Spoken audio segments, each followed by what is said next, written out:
Welcome everybody, François Latarte, JDR D30. I'll try a short attempt to make a reflection on the last all-for-one Régime Diabolique game I've been part of. Yeah, I'll try to be short because I tried to make this video a couple of times and it's always too long. So, a game, the link is below, shared with Ivan from Ivan Mike 1968 channel and Anthony from the Runeslinger channel. He was the game master. So we were back playing All for One after some times of hiatus, and it felt really good. It was like going back home. Yeah, it was a blast. It was a great game. It was a gem into our ongoing campaign, and I'll tell you why. That is my reflection. Okay, looking back at it, this was a great game. Right. Before the game started, Anthony asked us, yeah, well, let's try to make this swashbuckling, light-hearted, like good old swashbuckling movie and novels. Right on. We were ready to do that. For the two-thirds of that adventure, it happened. For the last third, well, the tide has changed. So I will try to explain act by act what happened in general. This is a reflection, so I won't make that sort of a recap. It was just me, what I think of the different parts. So go watch the game if you want to know what really happened. So the first act was more a social one. So my character, Alphonse Briscoeur, well, it was more an act for him. I'm the social guy, so we have met lots of NPCs. It was two different parties, a noble, rich party, and one in a tavern. We weren't in an obligation to go at both, but we decided to go to do so. So there was lots of good situations, awkward situations. It ended up with a scene at the tavern where I was talking to a table full of cardinal guards, some of our personal friends through the cardinal guards, people that don't like us, they hate us, and they were with a lovely lady. So yeah, of course, this was something for my character. It was something for me. And Ivan, through that, has been awesome. Okay, yeah, he's not the social guy, but every one of his intervention was right on it. It was perfect. It was right on tune. It was the Philip that we were expecting. Yeah, I try to think about talking to you about the quality of the game by the end of the adventure, of my reflection. Right. Okay. So the lady was there. Yeah. Okay. I knew that it was some sort of a trap as a player. Anthony asked me question about what is the perfect woman for Briscoeur. So yeah, I was expecting that she would show up somewhere. See if he asked me that. So I decided to embrace the trap to its fullest. I did what my character would do. So I decided not to go tactical, tactical as a player. No, I won't fall into a trap. No. It's more fun to open up the lid and to see what is behind. Okay? I didn't know what sort of trouble it would represent. But yeah, more trouble means more adventure. Okay? I think that's a good way to put it. And my character, it was a woman of his dream. That's how Anthony described her to me. So I ended up the night with that lady, which was my small victory of the first act. And Ivan got back to his bed. Well, not Ivan, Philippe. Before he accompanied Eugene. Yeah, Eugene, if you have followed the series, is my ex-lackey of some sort, which is a lady. If you haven't followed, this guy as a man, but now she's more and more becoming a woman, and she wants to befriend Philippe. So, okay, what will end up of that? We'll see. Right. So this was my first act, but the first challenge was there. The second act was about me and Philippe, Briscoeur and Philippe, on guard duty early to guard the Queen, the Cardinal, the King, under the orders of Mr. de Treville and Capitaine d'Artagnan at the Louvre. So we had to be there. It was very important, okay? and I spent the night with a lady. So there was a real danger that I would sleep and just pass away. So yeah, that was the first challenge. So how did I overcome that? Well, there was a role to resist the temptation to stay with the lady, and I have put all my style points into one role, and it was worth it because I was on time on the Louvre. Tired but on time. Yeah, so all my style points. I began the second act with no style points left. So I was putting me in some sort of danger because style points are quite useful, but yeah, I did want to show that I was worthy of a musketeer. That's how I see it. So that's why I've put all the style points into that role. We had a small introduction of my current lackey, Alain, that was portrayed by the game master. So Anthony was playing it as a bored lackey, which was quite fun. It was a short scene, but at the same time, it set up the table for this new NPC. How much he will be used in the future sessions, well, we'll have to check this out. So first act, social one. So the swashbuckling ambience was on rendezvous on that first one. The the interaction between the different characters, the NPCs, it was up to what we would read into a swashbuckling novel or a movie. Okay, so for my part, you know, it was so great. Okay, it was so great to share that with Ivan. His small interventions were heavy as a rock, you know, on the impact it had. It was, yeah, Philip was there. Okay. Second act began with the guard duty. My character felt tired. I have failed a roll, which I have gained some non-lethal damage. Okay, mechanically speaking, that's quite interesting. While in many role-playing games, fatigue is not represented necessarily. Okay, it depends on the game. So role-playing fatigue is not always easy. You have to put yourself at it. In Ubiquity, well, although at that point I didn't have mechanical penalties for being tired, in a sense it encouraged me to role-play it. Okay, knowing that I had 2 non-lethal damage. Every scene was under the cover of, well, my character is exhausted. So I was playing all the scenes like that, keeping it in a swashbuckling humor with that. And for me, I was quite happy the way it came out. The way what I was doing was included in the different scenes. So yeah, lots of fun. The second act was more an action one, so it was time for Ivan to show what Philip could do. An assassination attempt, many assassins, all red-haired, which reminded us of some earlier events of other adventures we had. So it was quite a show, okay? It was not the time where my character could shine, it was a time where Philip was to shine, and he shined very high. He was alone against a bunch of adversaries, and he used his tactics intelligently, okay? And the way he has set up the fight, the way he has put himself, well, he was able to repel lots of them. Yeah, once again, the swashbuckling demand was fulfilled at that moment, okay? When my character was able to get into the action, okay, it took a long time.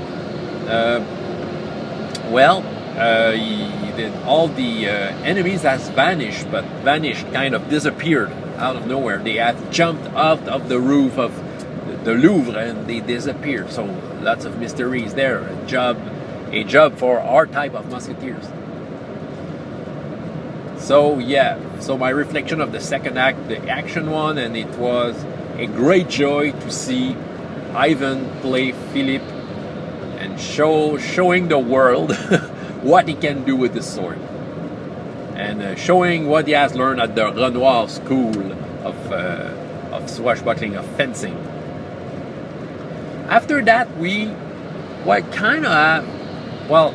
we didn't play it, but there was an interrogation scene that we simply fast forwarded so much that I just don't remember what we have retrieved, because we have made a prisoner out of one of those assassins. So I'll have to check out my notes. I talked to the guys to remember what it was all about, but it was quite strange. They had a tattoo, some jewelry with dragons and the necks on their neck. Okay, yeah, so some stuff. So we'll see what this will happen. At the end of the interrogation, well, someone was waiting for me outside of the Louvre. I was exhausted, okay, yeah, and I was going to go to bed, but I had an invitation once again from the strange lady that had invited me the night before. Okay, that lady, I didn't know her name at that point, and I know that she was rich. She had a luxurious carriage, and yeah, so that was the same luxurious carriage that was waiting for me. So yeah, my character did want to spend again the night with this lovely lady, the lady of his life. I got in the carriage, and at that point, she kind of looked at Philippe and revealed her true nature. She was a vampire. Alright, we were supposed to keep it swashbuckling and light, but the third act, we weren't able to keep that. Many factors were, I think, involved into our, how can I say, involved into our failure in keeping that. But failure, I think, is a very wrong word here, because personally, I think that what happened in the third act is very positive for the whole campaign. Okay, that is a very for me, it's an important scene, and the way it happened, I think it's even more important. What are the factors that have changed the tide of the swashbuckling, mood that has been sliding towards horror? Many factors, in my opinion. Well, just the fact to put a vampire to put us in danger helped a little. Okay. Well, if I take my character into account, I didn't have any style points left at that point. I was with 2 non-lethal damage. Remember, I'm tired. So I was physically in disadvantage, okay? Also, well, Philip, he got on the top of the carriage, and the coachman is another lady vampire that attacked him. So during that fight, it could have been very swashbuckling on the top of a carriage and yeah, trying to fight the vampire. But one of his famous load of dice he rolls for his dice pool. Okay, I think at some point he rolled 14 dice and he was able to retrieve 2 success. A bad die roll can change the tide of a battle. So he was in big trouble, was losing damage. He was in trouble. For my part, so yeah, bad die roll. Bad die roll happened to change the mood. For my part, I was face to face with the vampire, okay? I couldn't fight the vampire, I could have tried, but I was already exhausted, and sword is not my best, stat. And also, I have read the book. I know what is a vampire. I know what the vampires are capable of. So I know what kind of danger I was facing. Physically, I couldn't fight this monster. I was at great risk of being unconscious because of my already taken non-lethal damage. So I decided to take my best weapon at hand. It was to talk. Was it a good decision? Well, depends on how you do it. I think I have not broke conversation with the right subjects, The way Anthony played the vampire, she wasn't in the mood to talk, that was for sure. She was more in the mood to take her revenge because, by the way, she's called Alice von Barlow, and we have killed her once in one of the earlier sessions of this campaign. So, well, she's not dead. She came back for her revenge. So she was not in a mood to talk. So I tried, well, okay, being social talking, it's there to buy time. It's there to change the mind of an NPC. It's there to influence someone. So I wanted to try this alley because vampires can be talked to. But I just think that I haven't chosen the right subject to, take the momentum to generate a dice roll. Okay, it wasn't strong enough. I wasn't strong enough. Maybe something I haven't told by the start of the video is that we played in the middle of the night, me and Ivan, so it showed on screen that we are tired. But don't worry, inside of us it was a burst of joy. Right, so I was trying to talk to the vampire, and the first subject I got through was to talk about poetry, because I remember when we had fought this monster on the first adventure, we met her, I made fun of her way to speak, saying that it was poetry, and I tried to get that card and she didn't like it, so she has punched my character, and I was in the negative with non-lethal damage, meaning that I would fall unconscious unless I succeed into a roll.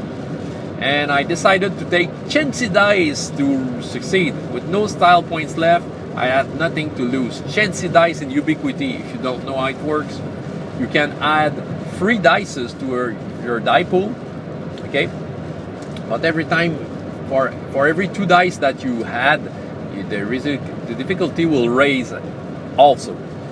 So, yeah, you may have occasions to succeed with chancy dice. It may help, but at the same time, you are at a great risk of doing a more dramatic failure, because it can open up the gap between the target number and the number of success you can generate. And the more negative success you have, well, the worse it is, because for every step of failure there's a buzzword describing the type of failure, so you have to work with that.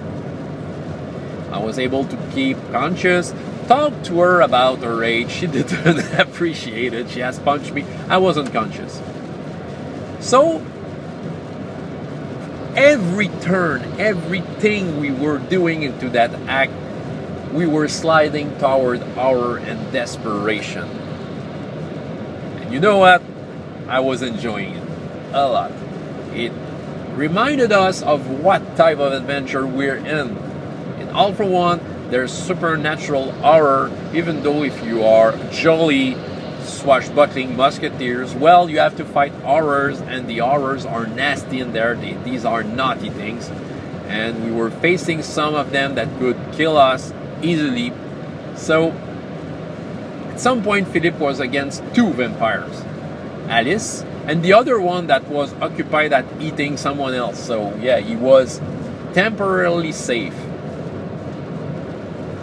but he didn't know what to do. And it was, in a game sense, I think it was great. It was great. Why? It was great because Philip didn't know what to do. Ivan, as a player, didn't know what to do. He was thinking about, what else can do. I think we could have been more action and swashbuckling and using our environment and all that, but I think it's just the way it happened. The chain of events, the bad die rolls, the fact that I've been out of combat easily, that Philip was feeling alone, the description of Anthony, okay, all that made us play that scene that way. And I'm proud of that, because the 3 of us got us into this situation together, just not on one factor. All the factors added together, we were into that horror scene by the end. Just a detail about that horror scene is that Alice von Barlow, the vampire, has hidden in the carriage Eugene as a woman, yeah, to make a victim out of her. She was about to bite her. At that point, I was able to get myself to consciousness and talk to the vampire, and it worked with lots of chancy dice. I was able to save the life of Eugene, but she threw Eugene on my character, Briska with Eugene on her, both of us unconscious, and Ivan was once again with Philip alone against two vampires. So Alice made a deal with Philip, and that's pretty much how it ended. So it opens up lots of possibilities. It's a great way to kick our new cycle into that game.